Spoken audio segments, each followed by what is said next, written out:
ఇది మెయిన్గా 3 ప్రాంతాల నుంచి వెళ్ళి వచ్చే కూడలేదు. ఇటు సిద్దిపేట నుంచి వెళ్ళి అటు మెదక్ వాళ్ళందరూ కూడా రావచ్చు.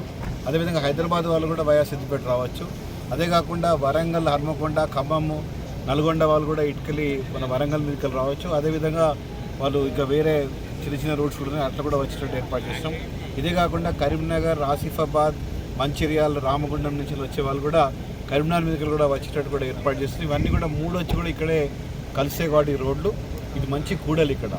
సో బ్రహ్మాండంగా అన్ని దిక్కుల నుంచి వెళ్ళి తెలంగాణ నలువైపుల నుంచి వెళ్ళి కూడా ఇక్కడికి వచ్చే రోడ్స్ అన్నీ కూడా బ్రహ్మాండంగా ఉన్నాయి. కాబట్టి గౌరవ మాజీ ముఖ్యమంత్రి గారు, మా అధ్యక్షులు వారు కేసీఆర్ గారు ఎల్కదుర్తి ప్రాంతంలో కూడా మీటింగ్ పెట్టడానికి అవకాశం ఉందా అని చెప్పినప్పుడు వెంటనే అందరం కూడా స్పందించి ఇక్కడ లోకల్ నాయకులతో అదేవిధంగా ఇక్కడున్న మా యొక్క రైతులతో స్పందించి మరి మాట్లాడితే వాళ్ళందరూ కూడా చాలా గొప్పగా 1-2 రోజుల్లోపడినే మొత్తం స్థలం కేటాయించడం జరిగింది. మా రైతులందరూ కూడా చాలా ముందుకు వచ్చి మరి మేము తప్పకుండా ఇస్తాం, కేసీఆర్ గారు మాకు రైతు బంధు ఇచ్చిండ్రు, రైతు బీమా ఇచ్చిండ్రు, ఈ మాత్రం మేము సార్లు చేయలేమా అని చెప్పి మా దగ్గరకు రావడం జరిగింది.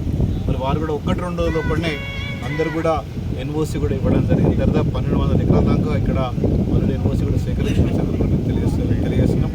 దాని ఏర్పాట్లకే ఇప్పుడు ఇక్కడ అన్ని పార్కింగ్ ఏరియాస్ కానివ్వండి, లేకపోతే మీటింగ్ ఎట్లా చేసుకోవాలనే విషయంలో కూడా అన్ని ఏర్పాట్లు కూడా జరుగుతున్నాయి.